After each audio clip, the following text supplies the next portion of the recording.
누군가가 의도를 한다. 그래서 지금 나오고 있는 음모론은 뭐냐면은 검찰과 현재 문재인 정부와의 이간질 프레임이 있을 수 있다는 거죠. 변창훈 검사의 죽음으로 시작 촉발된 건데 그걸 지금 주도하고 있는 게 조선일보예요. 조선일보가 지금 어떤 이간질하고 있는지 한번 봅시다. 7일 보도에서 일주일 새 국정원 직원이어 검사까지 검찰 내부 정권 하명 수사 탓, 국정과제 1호 내세우자 중앙지검 검사 247명 중 64명 적폐 수사라는 기사를 내보내면서 서울중앙지검의 국정원 수사가 과도하다는 점을 부각했습니다. 8일 조선일보 보도에서는 불만 터진 검찰, 이러니 정권의 충견 소리를 듣는 것이라고 보도를 하면서 더욱 비판의 수위를 높였습니다. 조선일보가 검찰 내부적으로 이거를 굉장히 이간질시키고 있다는 측면도 분명히 있는 것이고, 제가 봤을 때는 만약에 문무일 입장에서 공수처가 생기면 불편할 수 있잖아요. 나는 문무일이 왜 그 청문회 과정에서 좀 뜨뜻미지근했던 부분에 저는 이해를 해요. 이 사람은 문재인 정부 개혁을 위해 들어가는 사람이 아니고 검찰 개혁에 위해서 들어가는 사람이에요. 뭐 검찰 구성원들의 일단 신망이 두터워야 되는 거예요. 네. 거기까지는 이해가 돼. 그래서 문무일이 그 발언 일리는 없는데, 검찰 조직의 특성상 일부가 자기들 망에다가 불만 터뜨리는 정도를 제외하고는요. 지금 뭐 어차피 이명박근혜 때 요직에 있었거나 뭔가 나쁜 짓 했던 놈들이 지금 다 조사 대상이고 수사받고 있잖아요. 근데 전체 검사들로 보면 제가 숫자로는 미미한 거예요. 흔히 말하면 우리가 그냥 분류 굳이 하자 그러면 카테고리의 정치 검사인 거잖아요. 그 사람들이 지금 자기들 목소리를 내가면서 뭔가 어떤 판을 흔들 수 있을 만큼의 힘이 있다고 저는 생각되지 않습니다. 왜냐하면 검찰총장도 신임이고 대통령도 신임이에요. 그 사는 분위기에서 그런 것들을 조직적으로 한다? 이거는 조선일보가 일단 딱 따먹기 좋은 갈라치기 프레임에 딱 들어오는 거잖아요. 그렇죠. 그리고 이제 공수처 발족이 사실은 가시권에 들어왔잖아요. 공수처가 발족이 되면 어떤 결과가 나오냐면 검찰들에 대해서 수사권이 생겨요.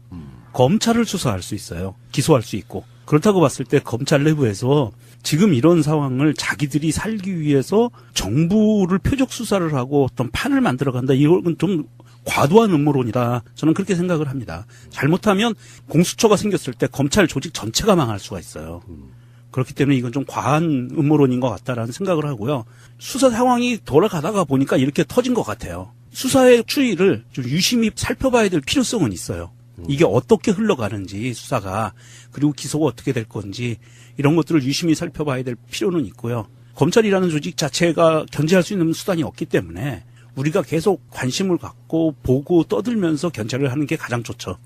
친일파의 딜레마라는 게 있대요. 뭐냐면은, 아니 나라가 전체로 일본한테 먹혀가지고 일본 밑에서 공무원한 게 죄냐. 그렇죠. 근데 누가 그런 사람 욕한답니까? 사실 그것도 죄라고 하는 사람도 있어요. 왜 이런 거 있잖아. 박정희 밑에서 판사 이런 거 못하겠다고 그냥 변호사 하는 것처럼. 문재인 대통령. 그런 사람도 있단 말이에요. 그러니까 친일파의 딜레마는 뭐냐면, 그렇게 자기 쉴드를 아무리 쳐봐야 독립운동한 사람들이 있어. 그러면 목숨 걸고 한 사람들이 있기 때문에 쉴드가 안 된다는 거거든요.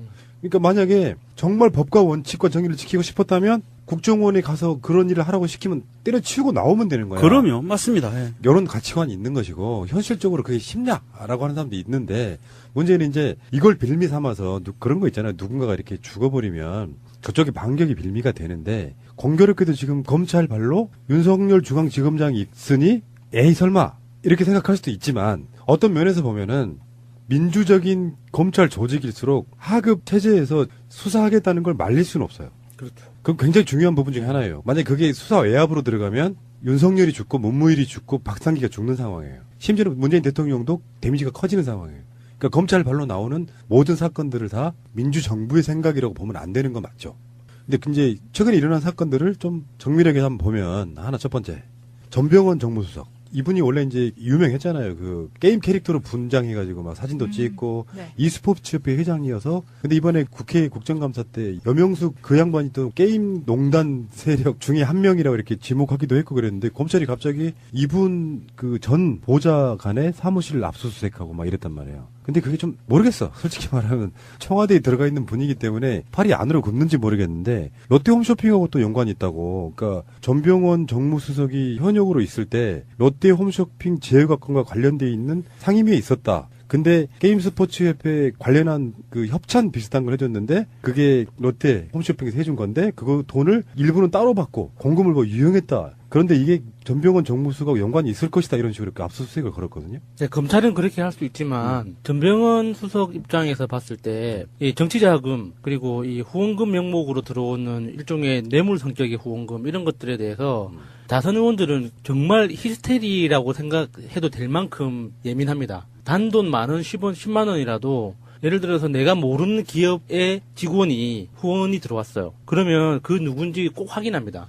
그래서 주변에 지인들도 확인해서 순수한 후원인지 안 그러면 어떤 의도가 섞여 있는 건지에 대해서 한 사람 한 사람 검증을 하거든요. 그거는 수석 보좌관 입장에서도 굉장히 예민한 문제예요. 이 정치자금법은 금액이 중요한 게 아니라 돈을 낸 사람 그리고 받았다는 그 행위 자체가 중요한 거거든요. 그래서 아무리 e스포츠 협회의 회장으로 있었다고 하더라도 그 회장이 직접 어떤 이런 뇌물 커넥션에 자기 판단을 개입시켜서 받았다는 건 사실 상상하기 힘들어요. 예를 들면 보좌관들이 그 당시에 보좌관으로 일하고 있던 그 당시에 했다는 건 상상하기 힘든 거죠. 만약에 퇴직한 이후에 그 보좌관들이 개인적 인맥을 활용해서 했다는 의혹은 가능해요. 검찰이 밝힐 테지만. 의혹인 것 같아요. 왜냐하면 전병헌 의원이 e스포츠 협회장을 사퇴한 게 2014년 12월이거든요. 그런데 혐의를 받고 있는 건 2015년 7월이에요. 롯데홈쇼핑이 한국 e스포츠에 후원한 3억 중에서 1억 1천만 원을 빼돌린 혐의가. 그리고 그 이후에 2016년 5월에 다시 e스포츠 협회 회장을 맡았고 2017년 5월에 다시 그만둡니다. 그러니까 이 시기가 안 맞다는 거죠. 근데 이제 이런 부분이 있을 수 있어요. 그러니까 검찰이 뭐 바보는 아니고 어떤 스포츠협회 같은 거를 오랫동안 이렇게 재직하고 이러면요. 자기의 측근들 이런 사람들이 거기에 주요 요직이 있을 가능성이 높아요. 네. 그래서 어떤 정치적 이유에 의해서 협회장을 안 하거나 할 수도 있고 이런 부분이 있는데 문제는 이제 정치권이나 조중동의 시각은 이제 이게 검찰이 문재인 정부의 심장을 향해서 지금 칼을 겨누고 있다 이렇게 표현하는 사람도 있고요. 근데 문제는 이제 공교롭게도 비슷한 시기에 또 청와대 인물이 하나가 더 등장해요. 그게 탁현민 행정관이에요. 그 유세 현장에는 선관위 직원이 어딘가에는 있어요. 예. 그 사람들 다 잡아다가 한 명씩 신호를 깨면 선관위 직원 한 2명은 있어요.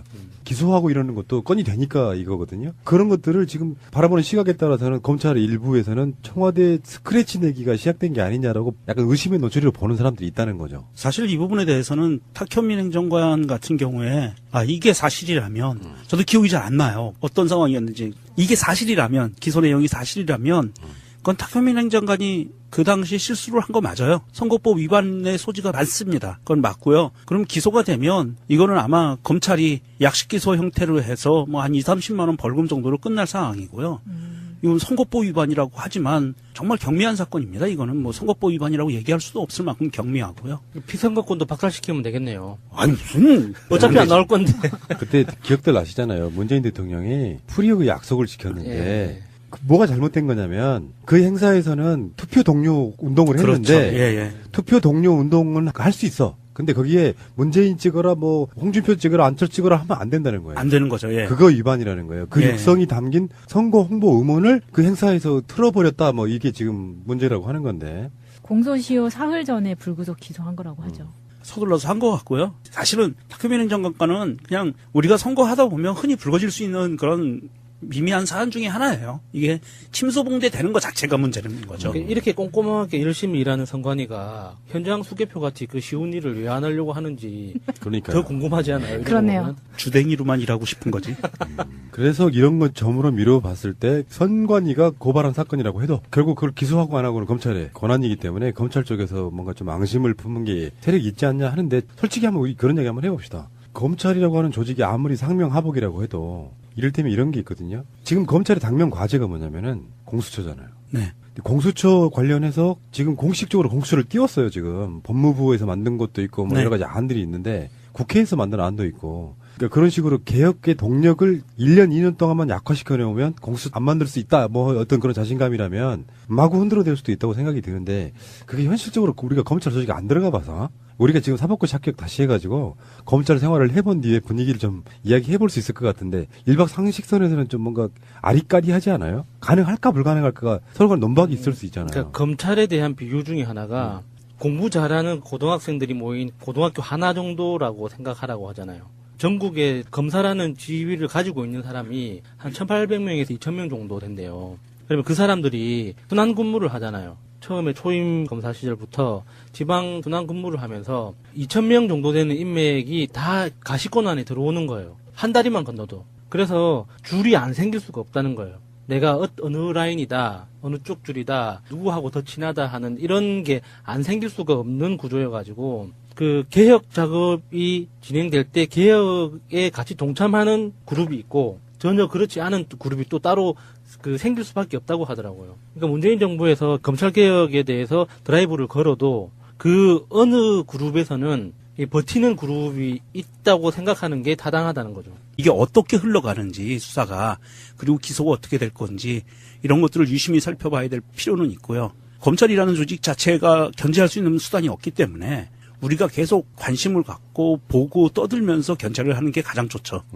친일파의 딜레마라는 게 있대요. 뭐냐면은 아니 나라가 전체로 일본한테 먹혀가지고 일본 밑에서 공무원한 게 죄냐. 그렇죠. 근데 누가 그런 사람 욕한답니까? 사실 그것도 죄라고 하는 사람도 있어요. 왜 이런 거 있잖아. 박정희 밑에서 판사 이런 거 못하겠다고 그냥 변호사 하는 것처럼. 문재인 대통령. 그런 사람도 있단 말이에요. 그러니까 친일파의 딜레마는 뭐냐면 그렇게 자기 쉴드를 아무리 쳐봐야 독립운동한 사람들이 있어. 그러면 목숨 걸고 한 사람들이 있기 때문에 쉴드가 안 된다는 거거든요.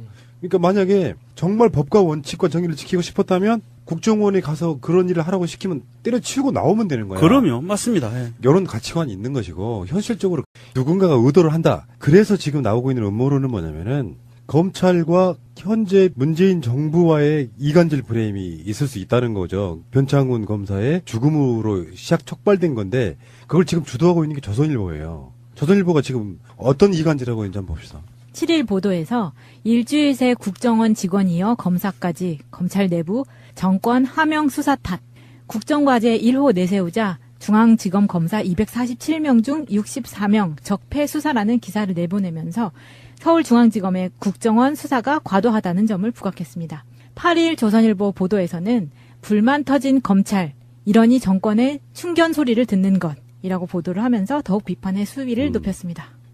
조선일보가 검찰 내부적으로 이거를 굉장히 이간질시키고 있다는 측면도 그게 심냐라고 하는 사람도 있는데 문제는 이제 이걸 빌미 삼아서 그런 거 있잖아요. 누군가가 이렇게 죽어버리면 저쪽에 반격이 빌미가 되는데 공교롭게도 지금 검찰 발로 윤석열 중앙지검장이 있으니 에이 설마 이렇게 생각할 수도 있지만 어떤 면에서 보면은 민주적인 검찰 조직일수록 하급 체제에서 수사하겠다는 걸 말릴 수는 없어요. 그렇죠. 그건 굉장히 중요한 부분 중에 하나예요. 만약에 그게 수사 외압으로 들어가면 윤석열이 죽고 문무일이 죽고 박상기가 죽는 상황이에요. 심지어는 문재인 대통령도 데미지가 커지는 상황이에요. 그러니까 검찰 발로 나오는 모든 사건들을 다 민주정부의 생각이라고 보면 안 되는 건 맞죠. 근데 이제 최근에 일어난 사건들을 좀 정밀하게 한번 보면 하나 첫 번째 전병헌 정무수석 이분이 원래 이제 유명했잖아요. 그 게임 캐릭터로 분장해가지고 막 사진도 찍고 네. e스포츠협회 회장이어서 분명히 있는 것이고 제가 봤을 때는 만약에 문무일 입장에서 공수처가 생기면 불편할 수 있잖아요. 나는 문무일이 왜 그 청문회 과정에서 좀 뜨뜻미지근했던 부분에 저는 이해를 해요. 이 사람은 문재인 정부 개혁을 위해 들어가는 사람이 아니고 검찰 개혁에 위해서 들어가는 사람이에요. 뭐 검찰 구성원들의 일단 신망이 두터워야 되는 거예요. 네. 거기까지는 이해가 돼. 그래서 문무일이 그 발언질 리는 없는데 검찰 조직의 특성상 일부가 자기들 망에다가 불만 터뜨리는 정도를 제외하고는요. 지금 뭐 어차피 이명박근혜 때 요직에 있었거나 뭔가 나쁜 짓 했던 놈들이 지금 다 조사 대상이고 수사받고 있잖아요. 근데 전체 검사들로 보면 제가 숫자로는 미미한 거예요. 흔히 말하면 우리가 그냥 분류 굳이 하자 그러면 카테고리의 정치 검사인 거잖아요. 그 사람들이 지금 자기들 목소리를 내가면서 뭔가 어떤 판을 흔들 수 있을 만큼의 힘이 있다고 저는 생각되지 않습니다. 왜냐하면 검찰총장도 신임이고 대통령도 신임이에요. 그 사는 분위기에서 그런 것들을 조직적으로 한다? 이거는 조선일보가 일단 딱 따먹기 좋은 갈라치기 프레임에 딱 들어오는 거잖아요. 그렇죠. 그리고 이제 공수처 발족이 사실은 가시권에 들어왔잖아요. 공수처가 발족이 되면 어떤 결과가 나오냐면 검찰들에 대해서 수사권이 생겨요.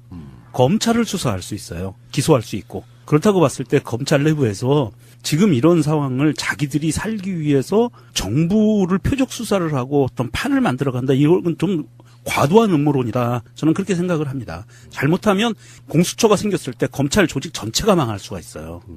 그렇기 때문에 이건 좀 과한 음모론인 것 같다라는 생각을 하고요. 수사 상황이 돌아가다가 보니까 이렇게 터진 것 같아요. 수사의 추이를 좀 유심히 살펴봐야 될 필요성은 있어요.